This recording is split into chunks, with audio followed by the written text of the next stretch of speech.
No Saber Direito desta semana, o professor Ricardo Bastos traz um curso sobre direito constitucional tributário. Durante as 5 aulas, ele vai tratar do controle de constitucionalidade da norma tributária, vai falar sobre o controle difuso de constitucionalidade, sobre a repercussão geral tributária e apresentar casos que envolvem o direito tributário e que chegam ao STF. Já está no ar a aula 4.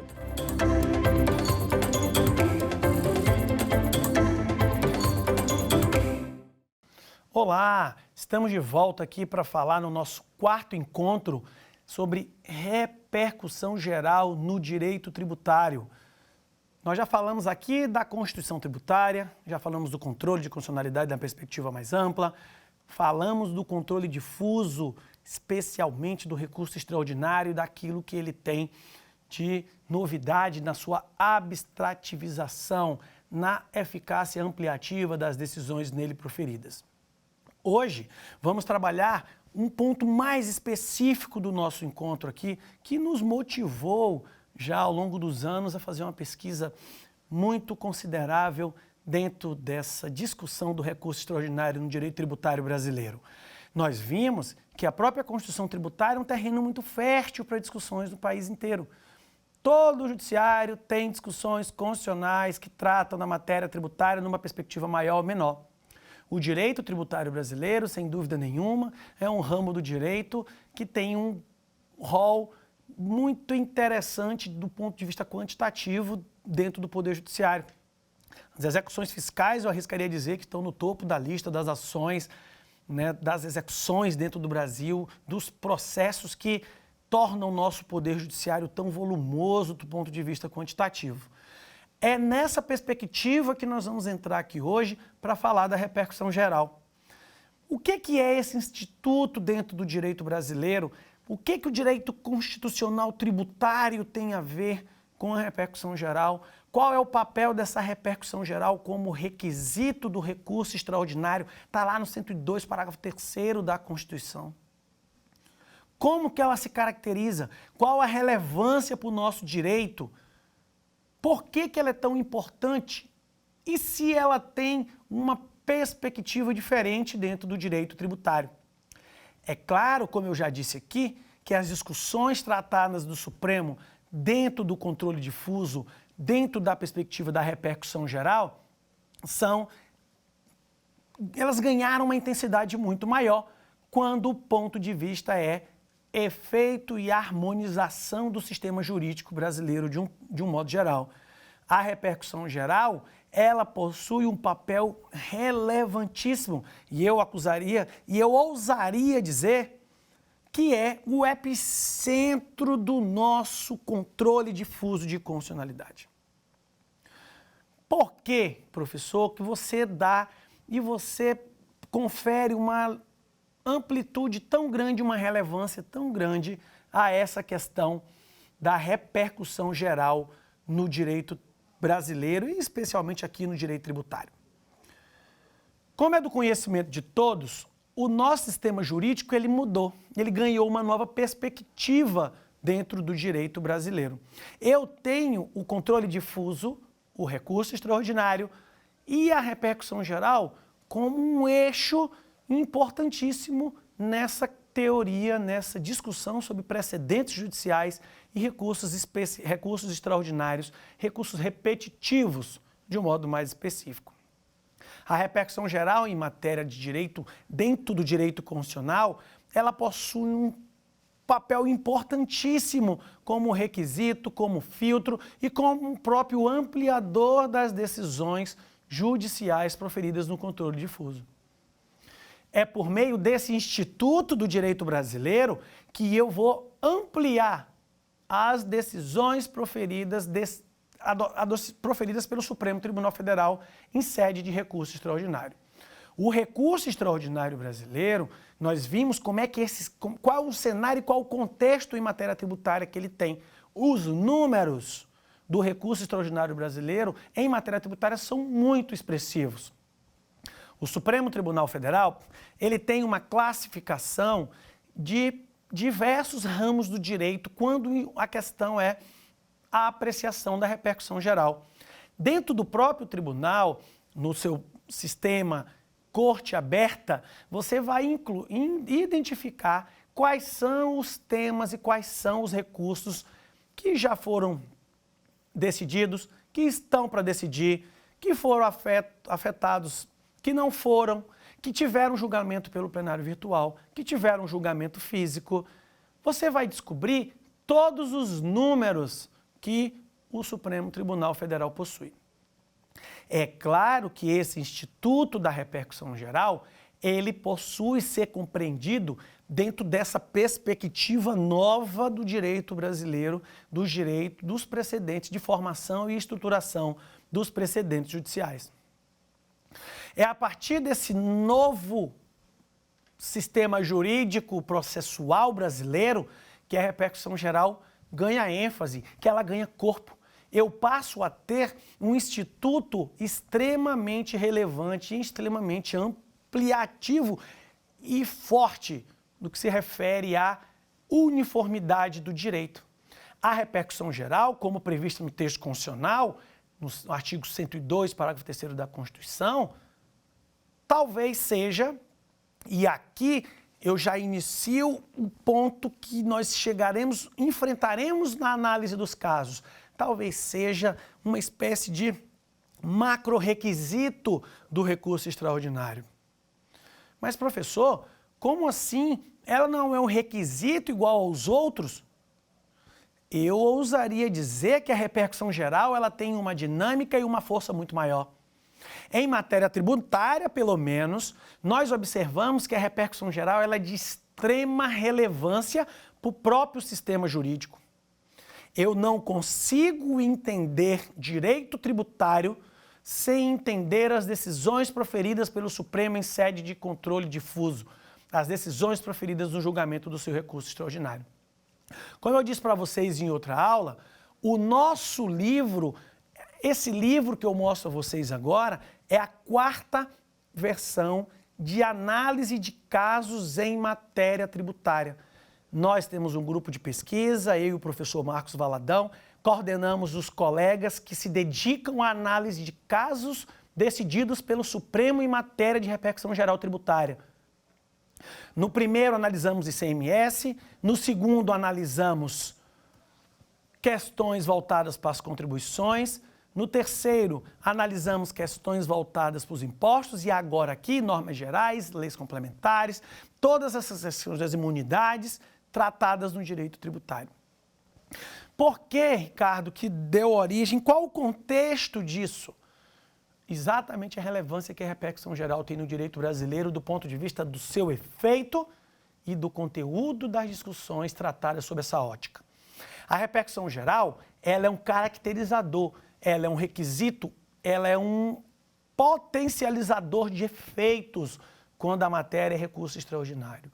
É através desse instituto e de seus diversos requisitos de existência, de caracterização, que nós podemos entender o sistema tributário constitucional vigente. A repercussão geral no direito tributário, ela ocupa o segundo lugar dos casos, do ponto de vista quantitativos, que são decididos pelo Supremo Tribunal Federal vamos tratar aí nos últimos 15 anos. 2007, 2008, nós começamos a ter a repercussão geral como um marco, como um requisito fortíssimo dentro da fixação dos precedentes judiciais no direito brasileiro. É a partir de 2007 que o Supremo começa a trabalhar essa perspectiva da repercussão geral como um requisito prévio de admissibilidade do recurso extraordinário. Eu tenho um requisito prévio e, ao mesmo tempo, eu tenho um ampliador de efeitos das decisões proferidas em sede de recurso extraordinário.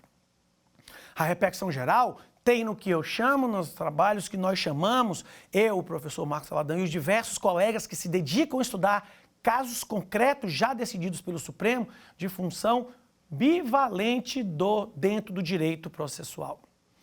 O que seria essa função bivalente dentro do direito processual? Ela tem uma característica de ser um requisito, servir como filtro, eu só posso levar ao Supremo Tribunal Federal as questões que tiverem repercussão geral conhecida e também, desde que reconhecida e haja uma decisão, essas decisões terão efeito erga omnes no direito brasileiro. E quando é que ela começa? Quando é que eu tenho a repercussão geral tratada dentro, como que ela surge, de onde ela veio, né? Por quê? Qual o contexto de surgimento desse instituto? Toda essa discussão de precedentes pesa bastante, mas nós temos alguns países que nos ensinaram muito. O direito alemão nos ensinou muito, que nós temos no direito alemão as causas de significação fundamental ou relevância constitucional fundamental.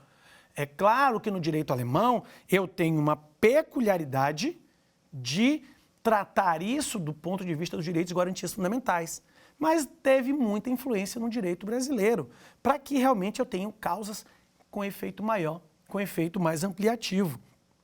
Eu tenho o próprio direito norte-americano, as regras da Suprema Corte tratadas no próprio site da Suprema Corte norte-americana. Eu tenho a 11ª regra da Suprema Corte, o 11º princípio da Suprema Corte norte-americana, que eu preciso ter a tal da gravidade institucional para ter uma questão apreciada pela Suprema Corte norte-americana. Eu tenho o direito espanhol, eu tenho o direito japonês, o direito argentino, como questões relevantes, com discussões que precisam ter um caráter mais amplo para a análise e para o exercício do controle difuso de constitucionalidade. No nosso direito, eu tenho a arguição de relevância, eu tenho a transcendência do recurso de revista, eu tenho a força do tal do reach of certiorari do direito norte-americano, que nada mais é do que potencializadores e ampliadores de decisões. Dentro de todos esses países, principalmente no direito europeu, nós temos a necessidade de utilização de requisitos de demonstração de causas que tenham uma repercussão muito maior, que sejam voltadas a um grupo maior de pessoas, que estejam voltadas aos direitos e garantias fundamentais, que estejam voltadas à estruturação e funcionamento do sistema jurídico, e que estejam voltadas a um grande número de pessoas, que possuem impacto em vários ramos do ordenamento, que possuem impacto em vários segmentos da sociedade, em vários setores econômicos. Nós vamos ver que a economia é protegida pela repercussão geral. Então aqui, o direito alemão ele nos ensinou muito quando a matéria é repercussão geral. Eu tenho o direito alemão como um terreno muito propício, como um vetor de muita orientação para que nós tenhamos no Brasil no que se refere à repercussão geral. Eu tenho questões que nos ensinaram que para que a minha Suprema Corte analise um caso, eu preciso ter uma matéria que vai influenciar na vida das pessoas. Eu preciso ter uma matéria que tenha importância jurídica. Eu preciso ter uma matéria que tenha relevância econômica ou que esteja afeta a diversos setores da sociedade. Se eu tiver esse tipo de discussão, eu estou sim legitimado a manifestar, a mover, a mexer com a minha Suprema Corte, num caso nosso aqui, com o nosso Supremo Tribunal Federal, para que ele se posicione sobre determinado assunto. Então, a primeira lição que o direito estrangeiro nos ensina, o direito comparado nos ensina, é que o exercício do controle difuso pressupõe relevância, pressupõe transcendência, pressupõe amplitude da matéria debatida, pressupõe uma violação a direito constitucionalmente protegido, pressupõe o debate de teses jurídicas. Eu não consigo trabalhar recurso extraordinário, repercussão geral, sustentando matéria de fato. Eu não tenho como mover a minha Suprema Corte, provocar o Supremo Tribunal Federal, quando o assunto é fato. Para que eu entenda o que é a repercussão geral dentro do direito brasileiro, Eu preciso entender que eu estou diante de uma discussão jurídica. Está lá no 102, parágrafo 3º, que eu peço licença a vocês para ler agora. No recurso extraordinário, o recorrente deverá demonstrar a repercussão geral das questões constitucionais discutidas no caso, nos termos da lei, a fim de que o tribunal examine a admissão do recurso, somente podendo recusá-lo pela manifestação de 2/3 de seus membros. O que é importante desse dispositivo constitucional inserido pela emenda 45? Eu devo demonstrar a repercussão geral da questão constitucional controvertida para que pudesse levar algo ao meu Supremo Tribunal Federal. O Supremo Tribunal Federal, sem dúvida nenhuma, é o tribunal que ocupa o protagonismo do Poder Judiciário brasileiro nos últimos anos. E ele não pode ser movido, apesar do quantitativo de demandas, ele não pode ser movido para apreciar qualquer discussão. Eu preciso ter uma discussão relevante, transcendente, ampla, profunda, jurídica, que tenha força, que tenha relevância, que tenha importância para a economia, para a política, para o direito como um todo e para a sociedade de um modo geral. É através da repercussão geral que eu vou demonstrar que a minha discussão não se refere apenas àquelas partes, que não se refere apenas a uma insatisfação com um ato específico, com uma decisão específica. Eu tenho um contexto normativo muito mais amplo do que é essa necessidade de repercutir geral, de discussão, de repercussão, de que a causa repercuta. Eu não posso mover os nossos 11 ministros para tratar de matéria fática, pelo menos em matéria tributária. A repercussão geral, ela vai mostrar que eu tenho, sim, muita discussão para ser tratada, muita matéria que pode influenciar setores diversos da nossa sociedade, da nossa economia, da política, do próprio direito como um todo. O que é repercussão geral? Como que eu tenho demonstrada essa repercussão geral dentro de um caso concreto? A primeira coisa é entender que ela é preliminar do recurso. Eu preciso demonstrá-la previamente à minha discussão jurídica de fundo. Eu preciso abrir um tópico no meu recurso dizendo essa causa versa sobre tem repercussão geral, possui repercussão geral, versa sobre direito que é relevante do ponto de vista, e aqui são os 4 pilares da repercussão geral.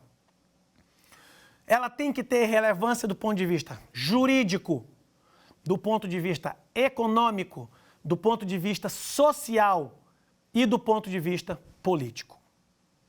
Demonstradas uma ou mais de uma dessas situações, eu tenho preenchido o meu requisito da repercussão geral. A fundamentação do meu recurso pressupõe a demonstração de que a causa discutida possua repercussão geral, sob uma ótica econômica, sob uma ótica jurídica, política e social. Essa demonstração vai dar legitimidade, vai conferir poderes, vai dar magnitude à minha argumentação de fundo, argumentação jurídica, e permitirá com que eu provoque a jurisdição constitucional do nosso Supremo Tribunal Federal. Como e onde eu identifico esses requisitos? Não possui, não existe no texto constitucional, eu não tenho a menção aos critérios jurídicos, econômicos, sociais e políticos. A Constituição não fala quais seriam esses critérios que caracterizariam a repercussão geral. Eu tenho a legislação infraconstitucional que regulamentou o Instituto, que prevê. Para nós aqui, é importante o próprio Código de Processo Civil, no artigo 1035, parágrafo 1º, que diz assim: Para efeito de repercussão geral, será considerada a existência ou não de questões relevantes do ponto de vista econômico, político, social ou jurídico, que ultrapassem os interesses subjetivos do processo. Aqui eu quero chamar a atenção para um ponto de extrema importância.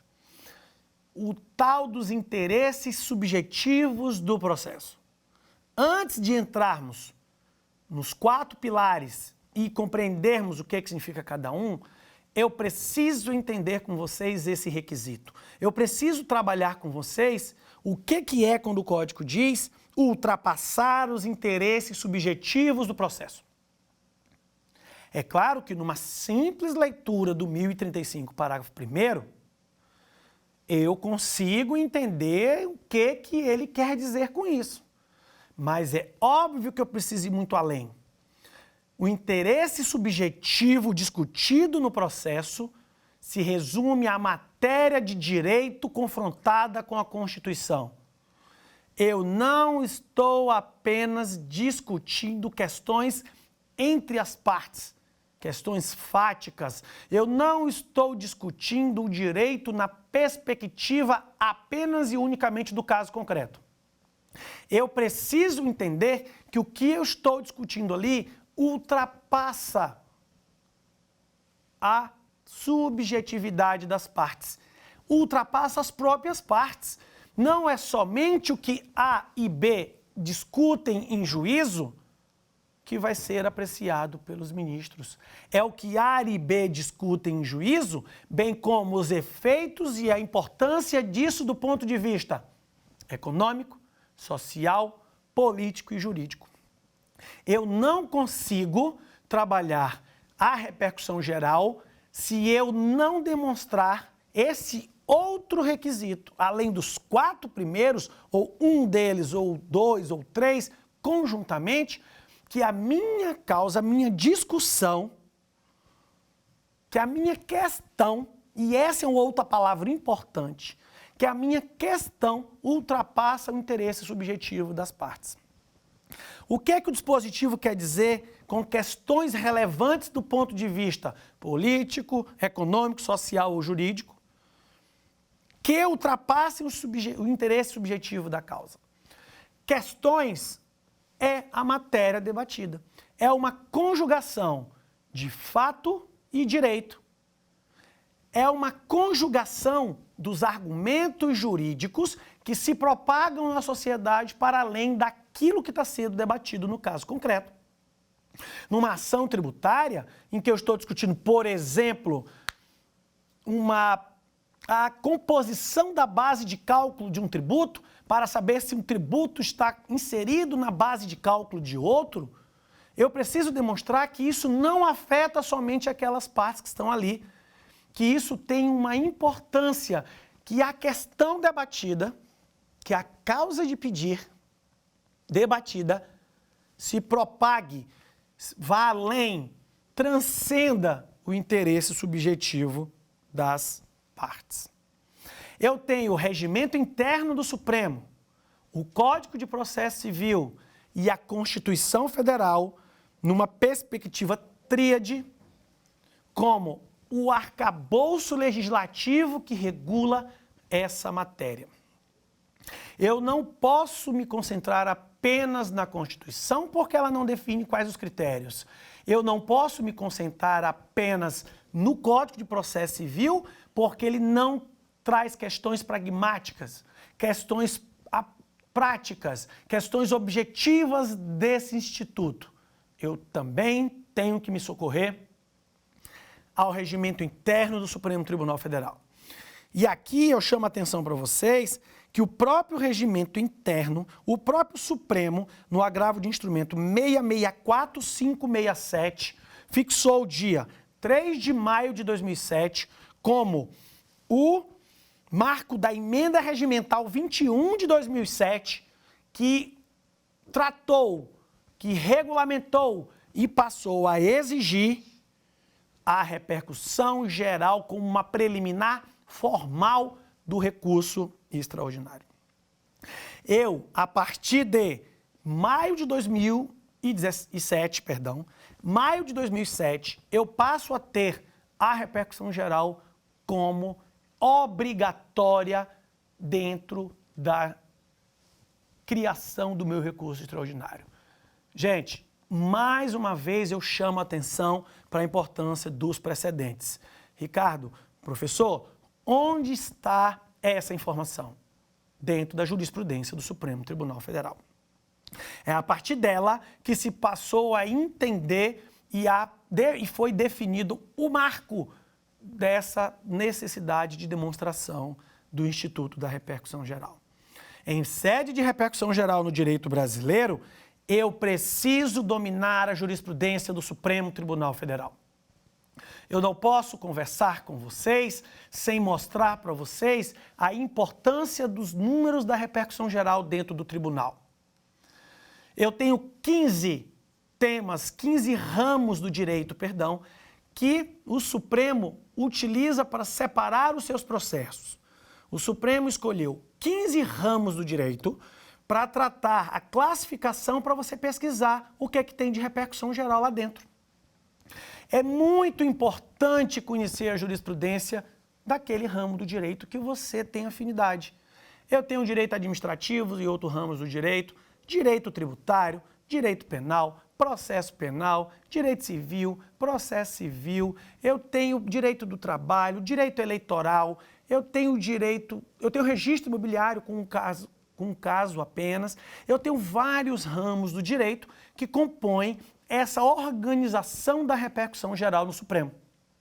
E aqui eu não posso deixar de tecer elogios à Corte, a organização de seus dados.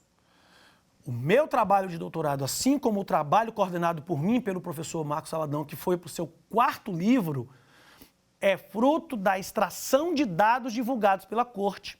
A Corte possui um conjunto organizacional extremamente rico dos julgados em sede de repercussão geral. E eu convido vocês a entrar em cada cada ramo do direito que te interessa e navegar por todos os recursos extraordinários que são tratados lá e classificados pelo Supremo. Dentro desses 15 ramos, o direito tributário ocupa o 2º lugar. Daí a nossa importância, e já ocupou quase o primeiro. O primeiro ramo do direito, o ramo do direito que tem mais processos dentro dos dados catalogados pelo Supremo, é o direito administrativo. A classificação é direito administrativo e outros ramos do direito. São cerca de 230. Claro que esses números alteram o tempo todo, tá? Eu tenho uma série de recursos com repercussão geral conhecida quase que diariamente. O sistema do Corte Aberta, ele é atualizado diariamente. É muito rico. Aqui tem que ficar registrado o trabalho da uniformização da jurisprudência do Supremo dentro desse sistema. Eu tenho todos os dados que eu preciso para conhecer o funcionamento da nossa Suprema Corte, para entender o volume de trabalho dos nossos ministros, para entender o quantitativo de recursos que chegam ao tribunal todo dia. Daí que a repercussão geral foi tratada pelo Supremo como um macro-requisito de admissibilidade do RE, obrigatório à discussão constitucional da matéria. É claro que eu tenho diversos números e diversas hipóteses de adoção e abordagem de precedentes pelo nosso sistema jurídico. Tudo aquilo que o Supremo divulga por meio dos seus informativos de jurisprudência, por meio dos boletins de notícia, nos ensina muito. É importante que você, aluno de direito, estudante, professor, advogado, colega que aqui está me ouvindo, conheça a jurisprudência do Supremo em sede de repercussão geral. Professor, mas eu não sou do direito tributário. Vá lá, navegue, entre dentro do sistema Corte Aberta e busque o ramo do direito que te interessa. Direito do consumidor tem alguns julgados, direito civil tem vários julgados relevantes, direito penal, gente, direito processual, tem lá processo do trabalho, processo civil, processo penal. Eu tenho vários ramos do direito dentro dessa classificação do Supremo Tribunal Federal. Então, a repercussão geral está dentro desse contexto. A repercussão geral está dentro dessa sua qualificação como função bivalente dentro do direito brasileiro. Eu tenho ela como um filtro e eu tenho ela como um ampliador das decisões proferidas em sede de recurso extraordinário. Eu tenho, sim, um papel importantíssimo da repercussão geral dentro do que nós chamamos de sistemas de precedentes do direito brasileiro. Eu tenho várias regras dentro do Código de Processo Civil, que eu trouxe algumas para que nós possamos discutir. Eu preciso conhecer a jurisprudência. Mas para quê, professor? Se a minha matéria é importante, se a minha questão debatida ela transcende o interesse subjetivo das partes, eu posso estar diante de um caso já com repercussão geral decidida. Imagine o seu cliente, imagine você dentro de uma prova, imagine você dentro de um parecer. Aqui falo também para os colegas advogados públicos que trabalham pareceres administrativos todos os dias. Imagine você com a necessidade de se manifestar por meio de um documento enquanto conhecedor do direito, profissional do direito. Imagine você emitir um parecer desconhecendo um precedente em sede de repercussão geral do Supremo Tribunal Federal. Isso é tão relevante que o próprio Código de Processo Civil trabalha a questão da repercussão geral presumida. O que é essa repercussão geral presumida? É claro que se eu já tiver uma decisão anterior em sede de repercussão geral, ela vai ser só repetida. Ela serve como impedimento de recurso, a não ser que eu promova, e aqui eu quero deixar para vocês anotarem o tal do distinguish, para que eu faça a apreciação, uma nova apreciação de uma matéria parecida com uma repercussão geral já existente, eu preciso provar para a Suprema Corte que aquele caso é diferente. Que aquele caso não se encaixa num precedente já decidido em sede de repercussão geral. Esse é o tal do distinguish. Se eu não demonstrar esse distinguish, o meu recurso simplesmente vai cair no filtro, na malha fina recursal da repercussão geral. Fazendo aqui um trocadilho, a malha fina prevista no imposto de renda. Então, se a minha decisão contrariar a súmula do Supremo, casos já repetitivos, ou versar sobre inconstitucionalidade de lei, eu tenho uma necessidade de demonstração e tenho uma necessidade mais branda por causa da repercussão geral presumida. Quando eu presumo a repercussão geral, eu presumo a necessidade de discussão das matérias no ponto de vista jurídico, econômico, político e social que ultrapassa o interesse das partes. Mas, professor, como que eu tenho esses requisitos da repercussão geral? Como que eles se desenham? Como que ele é apreciado? Aqui, antes de explicar cada um deles, eu quero falar um pouquinho sobre o artigo 324 do Regimento Interno do Supremo, que fala sobre o plenário virtual. O plenário virtual é uma técnica de julgamento fantástica adotada pela Corte Brasileira. Claro que aqui eu preciso destacar as críticas que essa sistemática de julgamento possui. Muitos professores, doutrinadores e advogados não concordam com o julgamento virtual de causas de grande relevância.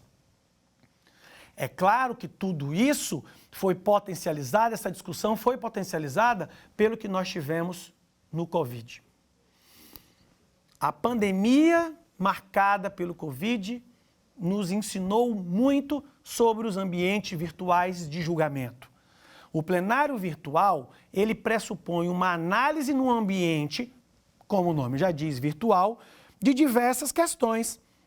Os ministros possuem uma espécie de tabelinha para preencher, que possui 4 pontos. A questão constitucional, a repercussão geral, eu estou diante de reafirmação de jurisprudência e um linkzinho para colocar a sua manifestação. A primeira discussão é: estou diante de uma matéria constitucional? Esse recurso versa sobre algo constitucional? Se a resposta for sim, eu passo para o segundo passo. Essa discussão constitucional possui repercussão geral? Está enquadrada como uma questão com interesse jurídico, econômico, social ou político? ela transcende ao interesse subjetivo da causa, das partes? Se a resposta for sim, e aí? Eu tenho reafirmação de jurisprudência nesse caso?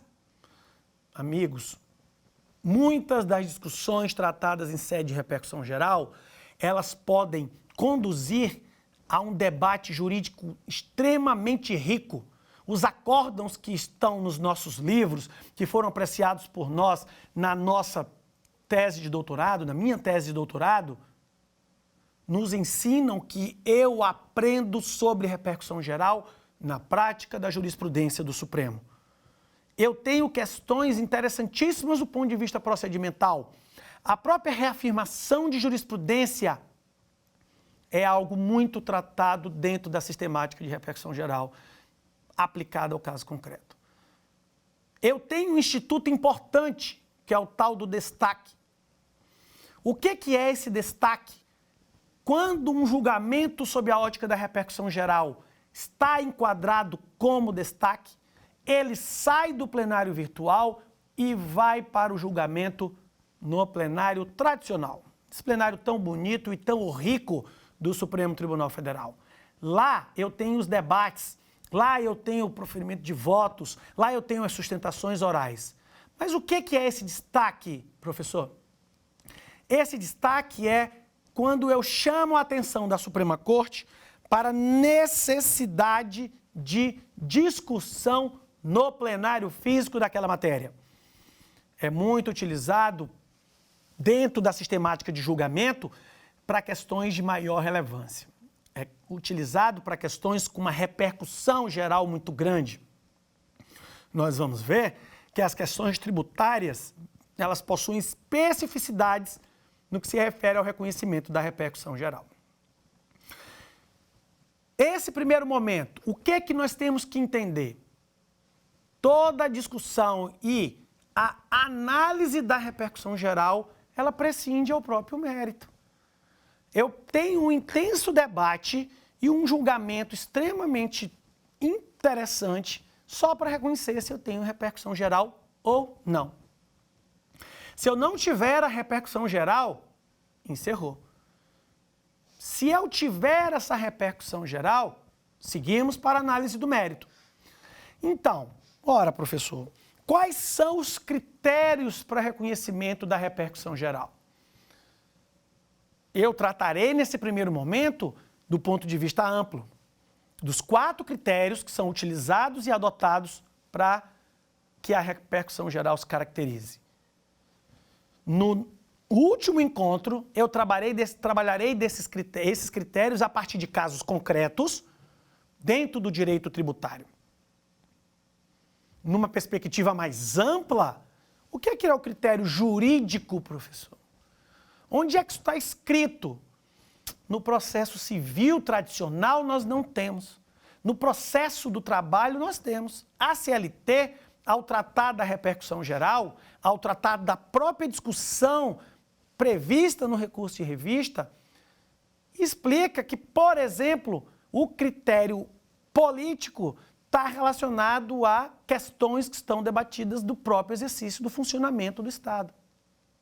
Eu tenho dentro da própria CLT discussões que trabalham essa questão da definição do que é o critério jurídico, o que é o critério econômico, o que é o critério social e o que é o critério político. Só para vocês terem ideia, a discussão econômica está relacionada ao recurso, aos valores adotados para se recorrer. Só para vocês terem ideia, essa transcendência econômica está relacionada com o valor do 852A da CLT. Então, eu tenho parâmetros objetivos de fixação do que é o critério econômico.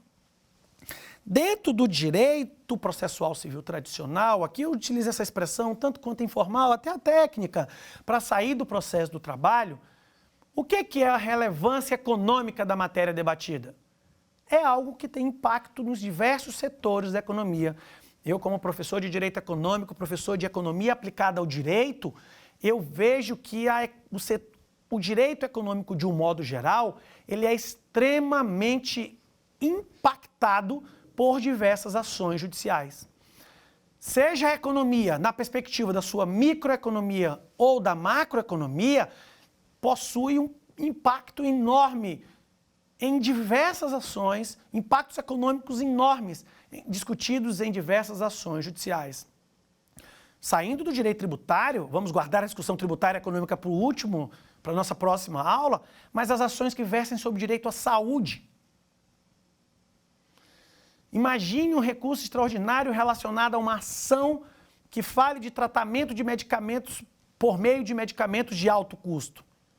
Sem dúvida nenhuma, determinados medicamentos podem impactar o orçamento de maneira tão intensa que eu posso comprometer a sua própria eficiência, a própria unidade orçamentária. Então, do ponto de vista econômico, a repercussão geral tem a ver com o funcionamento da economia, seja na perspectiva microeconômica ou na perspectiva macroeconômica. Os próprios fatores de produção, os próprios agentes de mercado são impactados por diversos assuntos que chegam ao Supremo Tribunal Federal. Do ponto de vista social, professor, o que é uma ação, uma questão relevante do ponto de vista social? Do ponto de vista social, eu tenho um impacto considerável em setores da sociedade específicos, que afetem a implementação de políticas públicas, o funcionamento da própria organização social, dentro da perspectiva de saúde, dentro da perspectiva da previdência e dentro da perspectiva da própria assistência social. Uma questão jurídica relevante do ponto de vista social tem a ver com o próprio dia a dia da implementação e do funcionamento dos setores sociais e da sociedade, na sua perspectiva da assistência, da sua perspectiva da influência na sociedade de um modo como um todo. Do ponto de vista político, professor, o que é uma discussão constitucional, uma questão relevante do ponto de vista político? É aquela questão que está voltada com o próprio funcionamento e estruturação do Estado, com a própria estruturação e organização do Estado dentro da Constituição Federal. O próprio funcionamento do Estado em si pode ser impactado por diversas discussões políticas. Nós vamos ver que no direito tributário as questões políticas, sociais e econômicas, elas se entrelaçam. Vimos o ponto de vista econômico, vimos do ponto de vista social, vimos o ponto de vista político. E o último ponto, que é o ponto de vista jurídico. O ponto de vista jurídico tem uma perspectiva muito, muito interessante quando eu entro na jurisprudência do Supremo Tribunal Federal para entender o que acontece, o que se caracteriza como uma questão relevante do ponto de vista jurídico. É claro que toda discussão dentro do Poder Judiciário tem um impacto jurídico de uma maneira ou de outra. Eu tenho, sim, debates jurídicos, e eu posso arriscar aqui, sem querer generalizar, mas já generalizando, que todas as ações que estão dentro do Poder Judiciário, elas são, sim, discussões jurídicas. Mas quando é que ela é uma questão relevante do ponto de vista jurídico? O próprio funcionamento do Judiciário está voltado e entrelaçado com aquela matéria que está sendo debatida. No direito tributário tem uma especificidade e eu consigo identificar de modo bem claro quando que o Supremo caracteriza como uma controvérsia do ponto de vista jurídico. Do ponto de vista geral, critérios políticos, econômicos, sociais e jurídicos são critérios que ampliam a discussão a setores relevantes ou muito mais abrangentes da sociedade. Não tem condições, não podemos utilizar a nossa Suprema Corte como uma corte de apelação, uma corte que vai revalorar provas, que vai analisar fatos. É claro que eu tenho situações que são torneadas, que são delineadas por questões fáticas. A repercussão geral, ela foi objeto de estudo por nós, já é objeto de estudo por nós há muito tempo. O doutorado concluindo por mim estudou exatamente qual é o papel dessa repercussão geral como macro-requisito de admissibilidade do recurso extraordinário. Eu tenho, sim, em matéria tributária, uma especificidade que eu vou guardar para o nosso próximo encontro. A nossa análise, o nosso estudo sobre repercussão geral, que movimentou a nossa formação acadêmica, a minha formação do mestrado e de doutorado, que permeia o grupo de pesquisa que se dedica à confecção dessa obra que eu já mostrei a vocês, que versa sobre direito constitucional tributário, ela nos ensina muito.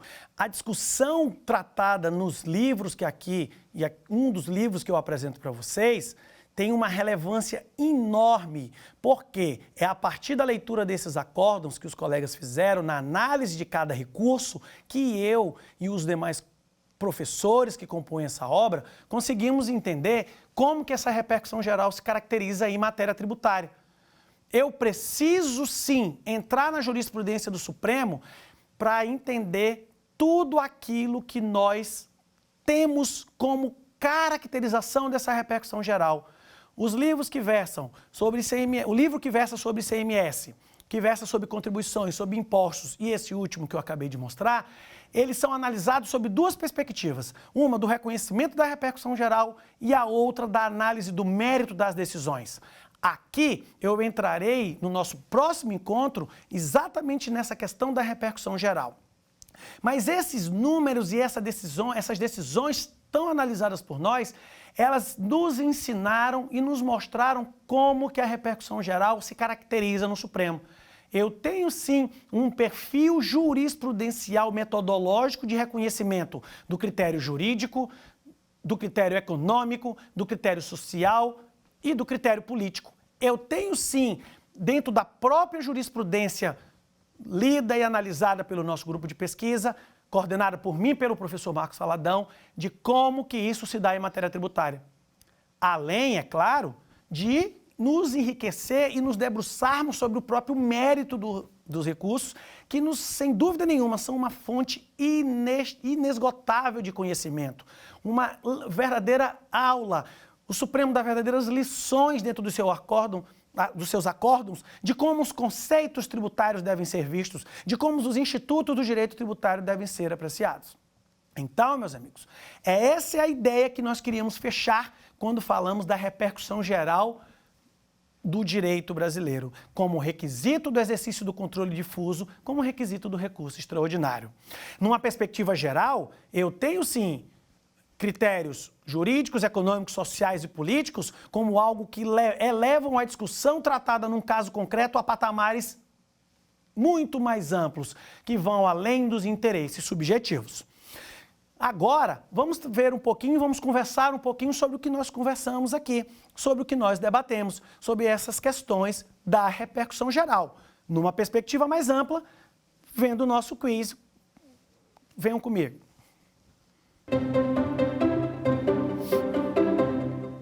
A repercussão geral deve ser demonstrada como matéria de mérito, preliminar do recurso especial, preliminar do recurso extraordinário, apenas em sede de contrarrazões. Ora, meus amigos, como nós vimos aqui, que nós conversamos em todos esses dias, a repercussão geral é um requisito importantíssimo de admissibilidade do recurso extraordinário. Se eu tenho a sua caracterização como um requisito de admissibilidade desse recurso, eu tenho ela com a assertiva do item C, preliminar do recurso extraordinário. Por quê? Porque ela pressupõe uma discussão anterior ao mérito. Eu não discuto repercussão geral no mérito. Eu não tenho a repercussão geral no recurso especial, apesar de ter arguição de relevância. Eu não tenho a preliminar da repercussão geral apenas em sede de contrarrazões. Então, nossa resposta é a letra C. Então, vamos para a segunda pergunta do nosso quiz.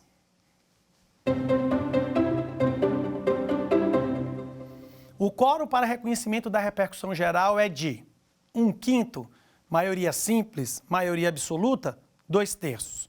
Uma questão de fácil resolução para nós. Como está previsto no artigo 102, parágrafo 3º, eu tenho o quórum de 2/3 para esse reconhecimento. Existe uma votação de que deve chegar a 2/3 do quórum para que a repercussão geral seja reconhecida. A resposta para a nossa pergunta é a letra D. 2/3 é o quórum para reconhecimento da repercussão geral. Eu não tenho necessidade de maioria simples ou de maioria absoluta, nem de 1/5 dos ministros, e sim 2/3. Por quê, professor? Por disposição constitucional. Está lá no artigo 102, parágrafo 3º da Constituição. Como nós vimos, a repercussão geral ela possui um contorno muito claro previsto na nossa Constituição, previsto no nosso Código de Processo Civil e previsto no regimento interno do Supremo Tribunal Federal. Para que nós tenhamos um bom domínio de como ela funciona, precisamos entender o plenário virtual e como é que ele funciona. Precisamos conhecer como que a jurisprudência do Supremo trata essas questões de identificação da repercussão geral. É claro que isso é um exercício que pressupõe uma leitura muito árdua e uma dedicação um tanto quanto exclusiva da jurisprudência do Supremo. Mas eu quero chamar a atenção a vocês, mais uma vez, aos dados organizados pela nossa Suprema Corte. O Supremo Tribunal Federal possui um material riquíssimo de estudo, de análise de suas próprias decisões. Eu consigo, sim, principalmente com a utilização hoje de alguns sisteminhas que fazem leitura juntamente com você, extraindo nuvem de palavras, extraindo blocos de palavras, blocos de conceitos semânticos e argumentativos que podem me ensinar e podem fazer com que a gente entenda o que é que a nossa corte quer que nós demonstremos nessa preliminar tão rígida. Então, do ponto de vista jurídico, eu preciso sim ter um impacto dentro do judiciário, uma discussão relevante dentro do nosso poder judiciário. Do ponto de vista econômico, eu tenho que ter algo que tenha um grande impacto nos setores, nos diversos setores da economia. Aqui, analisando a economia dentro da perspectiva micro e macroeconômica, eu posso sim ter uma questão relevante do ponto de vista econômico. Do ponto de vista político, eu tenho uma discussão relativa à própria estruturação e funcionamento do Estado, as tomadas de decisões dos diversos órgãos e todo o funcionamento do aparelho da administração pública de um modo geral. Do ponto de vista social, eu tenho sim a necessidade de discussão dentro da própria sociedade, o impacto dentro da sociedade como um todo. Toda essa relevância e essa questão pela nossa busca por uma efetividade social de políticas públicas de desenvolvimento e de igualdade. Então, meus amigos, eu fico por aqui. E no próximo encontro nós iremos trabalhar a repercussão geral sob a perspectiva de alguns casos concretos. Como que o Supremo Tribunal trata desse assunto? Eu vou mostrar para vocês as peculiaridades da repercussão geral dentro do direito tributário. Nós vamos ver, discutindo aquilo que foi estudado por mim ao longo do meu doutorado inteiro, como que essa repercussão geral virou ou se apresenta como um macro-requisito de admissibilidade do recurso extraordinário. O que que isso significa? Então, no nosso próximo encontro, nós abordaremos a repercussão geral em matéria tributária sob a perspectiva dos casos concretos. Muito obrigado a todos e até a próxima. Quer dar alguma sugestão de tema para os cursos do Saber Direito? Então mande um e-mail para a gente, saberdireito@stf.jus.br. Você também pode estudar pela internet. Acesse o nosso site radioetvjustiça.jus.br ou pode rever as aulas no canal do YouTube, @Rádio e TV Justiça.